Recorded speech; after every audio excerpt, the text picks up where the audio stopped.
Hey guys, so today we're going to be looking at stretching for plantar fasciitis, what I do when I wake up and throughout the day and then before I go to bed. So things you need to know before stretching, we want to stretch the fascia so it remains flexible, but also so it's not healing in a relaxed position. So a relaxed position is going to be toes basically pointing forward, or anything from that normal relaxed foot state forward. So we want to try and stop it from healing in that position. We want to break down the scar tissue in the feet, and also a very, very important part of stretching is not only stretching the foot, but also stretching other muscles like the calves and the hamstrings. A lot of these muscles are connected from the foot up the back of your calves, your hamstrings, so you can actually get plantar fasciitis from having really stiff calves, or stiff calves can actually come from having plantar fasciitis in the first place. I think it was a little bit of both for me. My calves were a little stiff in the first place, but suddenly since I stopped running and I've had the plantar fasciitis, my calves got very, very stiff after that. You may want to consider going for a deep tissue massage as well, just to help break down the scar tissue, help release toxins, increase blood flow. So it's definitely something to look at. It's not something that was totally affordable for me right now, but I would totally do it if you had the opportunity. Okay, so let's get into my daily routine and what I do every day and what works for me. So waking up in the morning, there's always 3 things I do before I even get completely out of bed. And the first one is always to pull back on the foot and just massage underneath where the fascia is. So especially in the beginning stages, because of how you sleep, naturally your foot is actually going to be like this. So in the night it's going to start healing in a very relaxed position.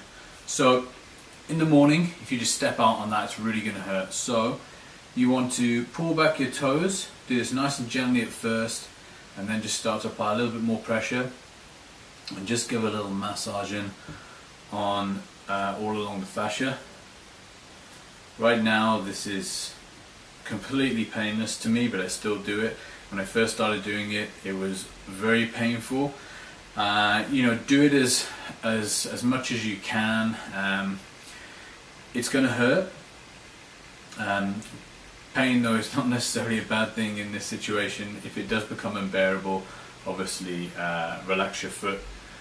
So I do this on both feet before I get up, usually like a good sort of 30 seconds on each foot, which is another point as well.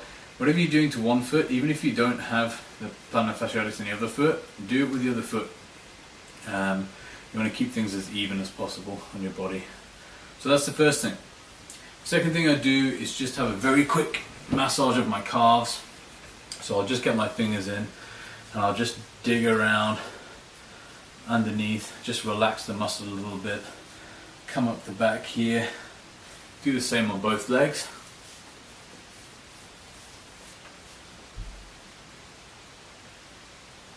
The other thing I have done on occasion as well, which I usually do later in the day, is I'll have a rolling pin next to the bed, and if my calves are really bad, I might just start working away at it, trying to get all little knots out if there's any. If you find at a point where there is really hard knots or it does hurt a little bit, just work away at it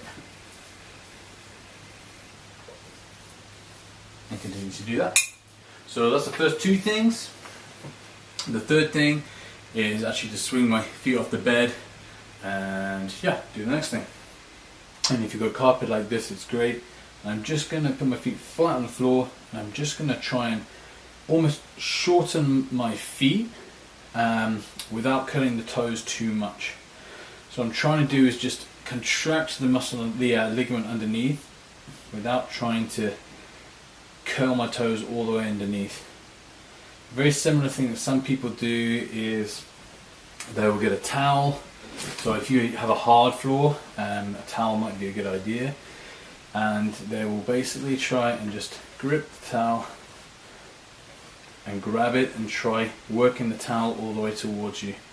So you're just working on strengthening the feet, strengthening the ligament. So when you first get out of bed in the morning, take very careful steps. It's going to hurt a lot, especially in the first stages. So be very careful with your walking. The pain is going to cause you to walk a little differently a lot of the time, so you kind of find yourself overcompensating on one side, and that does lead to other problems, knee problems, hip problems, Achilles, tendonitis, all different kinds of things. So we want to try and keep ourselves walking in as normal a way as possible. So it's going to be painful, so just take baby steps when you first get out of bed in the morning. The next thing I'll do standing up is I'll use one of these, an AccuBall. It's like a hard rubber ball with lots of little knobs on it that really work away in the foot and start breaking down the scar tissue. You can use a golf ball, you can use a tennis ball, it's a little bit soft I think, but this or a golf ball is good. I do it from standing up. If you want, you can do it from sitting on the side of the bed, but I think you get a little bit more pressure, a bit more control when you're standing up. So all I'll do is usually find a wall somewhere I can support myself just in case it gets too painful. Put the AccuBall on the floor. All you're going to do is put your foot on it, start rolling back and forth along the fascia. When you find a point that's really painful, just work away at it. Start breaking down the scar tissue. It is going to be painful, you just kind of got to go through the pain. Because if it's painful, it's working. So keep moving along, get into the heel if you can. I found it particularly difficult to get right into the pain in the heel, the particular point of pain I have. But if you can get in there, great, work away at it. And yeah, do that for both feet again. I usually spend probably 3 to 4 minutes on each foot. At least in the morning, depending how bad I feel. Again, I'm at a point now I've started doing this less and I'm concentrating more on stretching, but certainly in the beginning you're going to want to do this every single morning. So first of 5 stretches I'm going to do is the first is just call it a wall stretch. We're going to stretch out the calves, the hamstrings, and also the fascia itself and the Achilles. So you're just going to find a wall. So you can rest up against it. You're going to put whichever foot is not affected forward and your affected foot to the back, about a yard or 2 back. Keep the heel firmly planted on the floor, keep your legs straight, and you're just going to lean in, making sure that heel stays on the floor there. You're going to feel a stretch all along the back, all the way down to your heel and underneath as well, especially in the beginning stages of plantar fasciitis. You're going to really feel it under your foot. So it will be painful. Hold it for about 10 seconds or so, then up, swap over to the other foot. Again, just hold for about 10 seconds or so. And I repeat that about 4 to 5 times. If it does get too painful, you can cut it short, just do 6-7 seconds, something like that, but try and get through the pain if you can. So second stretch I do, we'll just call it a crouch stretch. So I'm going to rest on my toes. I can steady myself on the floor or next to a wall like this. I'm just going to tilt my knees forward. As I do that, I'm going to feel the stretch right on the back of my Achilles here, and I'm going to feel it on the top of my quads here as well. Also right now I'm feeling the stretch right underneath the fascia there. So again, I'm going to hold that for maybe 10 seconds, and then I would move on to my next 2 stretches and then repeat all those again. So from this position now, very easy to get into the next position. You're just going to drop your knees down, keeping your toes planted on the floor. And you're really going to feel the stretch a lot more now. It's just extending that stretch. You don't need to do anything else, you don't need to move. All the stretch is happening from what you've created right here. So it feels really good. And from that point there, we're going to go into our next stretch, which is really easy to do. So 10 seconds here, into the next one. All you're going to do is drop your toes back, sit back onto your feet, and if you want, you can just lean back a little bit like this. What I do time to time is working my feet here, just with my thumbs. And I also like to just pull my toes up occasionally like this. From that point there, I can go back into the second stretch again.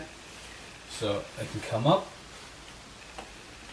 stand on my toes, steady myself, move, drop those knees forward. After 10 seconds of being there, drop into that second position of the 3. Another 10 seconds there. And then from that, after you've done your 10, again, dropping back down, relaxing and stretching. If you lean right back, you're going to feel a stretch along the front of your thighs here and your quads. It feels really good.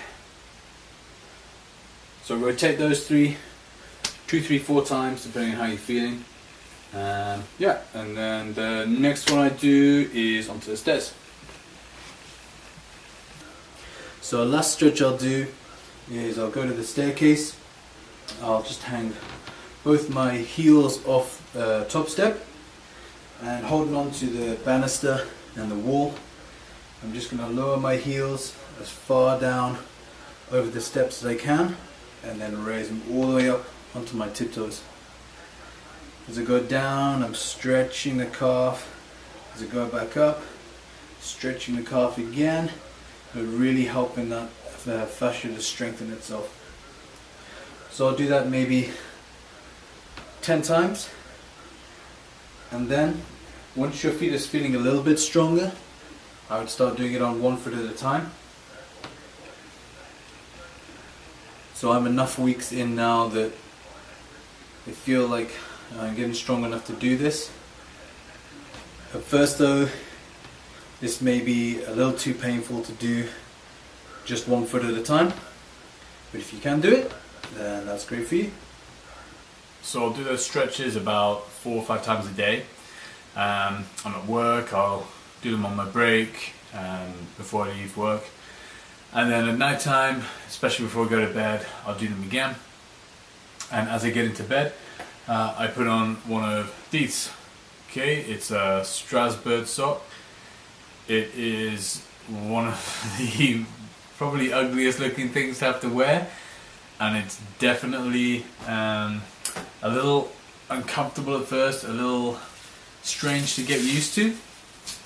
But what it is, it's a sock, and it helps to pull your foot back.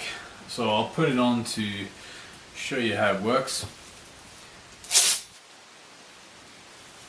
So you slip it on, pull it all the way up, put a little ring at the top here, and then you have this extra piece which comes up through the ring, and that pulls back on your toes. Just have this piece around here to secure it on. So all night now my toes are pointing back, which is going to stop my foot. See if you can see that properly. So that's going to stop my foot from starting to heal in this position. So when we sleep, it's very common, depending on which way you sleep, on your front side or whatever, your foot's going to relax in that position, which means your calf is actually relaxed and your fascia is relaxed as well. What this does is pull your toes back, which activates the fascia and also lengthens the calf. So you're stretching both throughout the night. On hot nights, it does get a little bit uncomfortable to have to wear, it becomes sweaty, but it's definitely worth it, and it does speed up the healing process a lot. It's about $50, so I totally recommend it. There is like a boot version of it. It's like hard and structured. I didn't go down that route. That looked like a bit much for me, but there is that version out there as well. So last stretch I'll do at night, sometimes before bed, is just to extend my foot and grab a rolled up towel I'm going to wrap that around the end of my foot, just on the ball there. Straighten my leg out and pull back and just raise my leg up. You can really feel the stretch on the back of the calf. Lower that down. Again, do that about 10 times on each foot until you can feel the stretch. Then hold it there. Do that about 10 times on each foot. Swap over. And it's a good one to do before bedtime.